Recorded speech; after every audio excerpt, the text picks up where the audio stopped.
We're going to talk about a young king who had this one huge empire's dream. Right. He wanted to create a truly unified world, a mixing of cultures so powerful it basically reshaped the entire ancient world. And we are talking, of course, about Alexander the Great. And the centuries of, well, innovation and chaos he unleashed. You know, Alexander was this incredible force. He inherited a really powerful, well-oiled military machine from his father in Macedonia. So he was set up for success. He absolutely was. He took that army, he crushed the massive Persian Empire, and just didn't stop until he hit the Indus River in Asia. But his mission, it wasn't just about conquest, was it? No, not at all. Yeah. His real ambition was this vision of a cosmopolitan world, everyone living under one organized government. And he used culture as the sort of glue for that. He did. He actually encouraged thousands of his soldiers to marry local women. To make sure that blending of cultures happened on a really personal family level. Exactly. And everywhere he went, he founded new cities, so many of them named Alexandria. These weren't just random towns, though. No, they were strategic. They were planned administrative centers, military centers, all designed to plant Greek culture deep into Asia and Egypt. And the result of all this was the Hellenistic age. Right. This is the period right after Alexander's death when Greek culture, or Hellenism, spread out and mixed with all these ancient local traditions. But his empire fell apart almost immediately, didn't it? It did. His generals divided it all up into these new competing kingdoms. But, and this is the key thing, that cultural project, it just kept going. So even his successors, the guys who took over, they kept promoting the Greek way of life. They had to. It was strategic. They saw the Greek system, with its organized government and language, as just superior. It was the best political tool they had to govern millions of different people. Okay, so if you're trying to run an empire that big, you need a common thread. You do. And the biggest one was language. It was something called Koine Greek. Which literally means the common dialect. And this wasn't like the super philosophical Greek of Plato or anything. Not at all. This was simplified, practical Greek. It was the language of the marketplace, the army, the government office. It was basically the standardized operating system for the whole region. That's a great way to put it. Merchants had to use it to trade.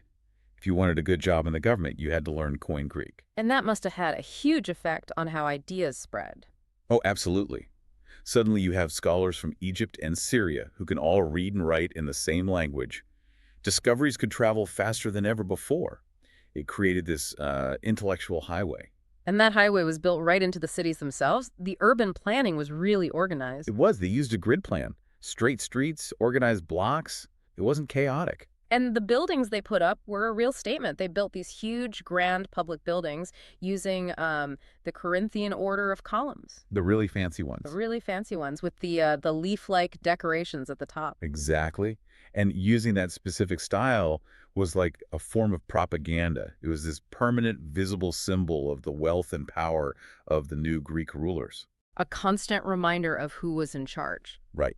And those public spaces were built for huge crowds. We're talking massive theaters that could hold thousands of people. And the gymnasiums, they weren't just for working out, were they? No, they were more like cultural centers.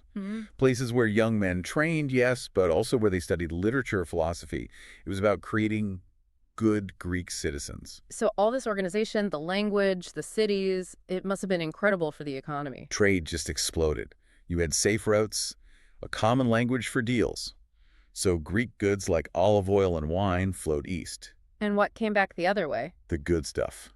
Exotic luxury goods. We're talking silk, spices, jewels, perfumes, all coming in from deep in Asia. And you can't do that with just bartering. No way. You need money. Yes. This is why standardized coins became so important. It made transactions seamless across all these different kingdoms. They also had to solve the problem of, well, shipping all this stuff over the sea. They did. They built huge harbors and incredible lighthouses to guide the ships, like the famous one at Alexandria. The pharaohs. The pharaohs. And these projects, for the first time in history, really connected the Mediterranean Sea with the trade routes of the Indian Ocean. It was a massive logistical achievement. So the infrastructure was sophisticated, but the intellectual life was. It was revolutionary. It was a golden age for math and science. You can trace modern engineering right back to this period. You have figures like Euclid, right? His books on geometry are still studied. Still are.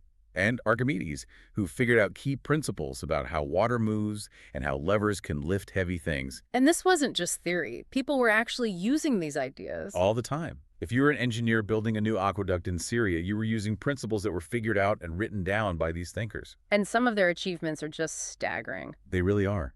Scientists in Alexandria, using just observation and basic math, they calculated the circumference of the Earth. And they were pretty close. Incredibly close. And on a more practical level, you had inventions like the Archimedes water screw, which helped farmers get water to their crops more efficiently. And the center for all this brain power was the Library of Alexandria in Egypt. It was. And its goal was just mind-boggling. They wanted to have a copy of every single book ever written in Greek. Hundreds of thousands of papyrus scrolls. And the library was part of an even bigger research center called the museum. The kings actually paid for scholars to live there and just do research. So it was like the world's first government-funded university. That's exactly what it was. And that model, that funding, it drove innovation like nothing before it. Let's shift a bit to art, because you see a huge change there too. Earlier Greek art was all about perfection, right? The ideal athlete. Perfect, emotionless, symmetrical, Hellenistic art threw that away and went for intense realism and emotion. Pathos, exactly. Sculptors started showing the messy side of life. Pain, exhaustion, old age. They carved it all. They were telling stories with the statues. Yes. Think of something like the Winged Victory. It's all about movement and drama. Or the detailed wrinkles on the face of an old man. They were capturing specific human moments. And that need to find meaning in this huge, sometimes chaotic new world that also drove changes in philosophy. It did. The old city-state loyalties didn't mean as much anymore. So new philosophies popped up that focused on the individual's inner life. Like the Stoics. The Stoics, who taught that you should stay calm, do your duty, and accept what you can't change. And the Epicureans. Who believed the goal of life was pretty simple. Be happy and avoid pain. And what about religion? All these different cultures coming together must have been interesting. It created this amazing blend. We call it syncretism. People started to see parallels between their gods.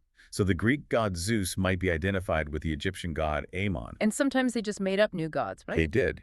In Egypt, the rulers created a new god named Serapis. He was a blend of Greek and Egyptian gods, designed to give everyone, Greeks and Egyptians, a common figure to worship. It was a political move to create unity. And maybe the biggest social change of all was for women? A huge change. In these new Hellenistic cities, women had a lot more freedom than they did in, say, classical Athens. They could own property. Wealthy women could, yes. They could own property, they could run businesses, often without needing a man to approve everything. And some women held real political power. Absolutely. We see queens appearing on coins, having statues built for them. Some women got an education and became poets or doctors.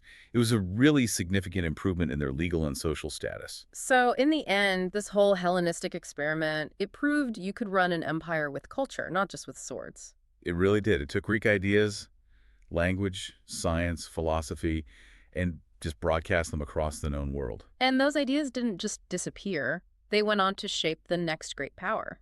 The Roman Empire. The Romans inherited this whole blueprint, the language, the infrastructure, the way of thinking, and that, in turn, shaped what we call Western civilization. It shows that when cultures mix, they can create something totally new and powerful, something that lasts a lot longer than any one empire. I think so. The kingdoms were eventually conquered, but their advances in math and science, they're still with us. Euclid's geometry, the scientific methods from Alexandria, that's a legacy that never faded. So Alexander may have died young, but the most powerful thing he built wasn't his empire. It was the idea that culture, that ideas, can travel across borders and across centuries. A very enduring idea. Good luck with your studies.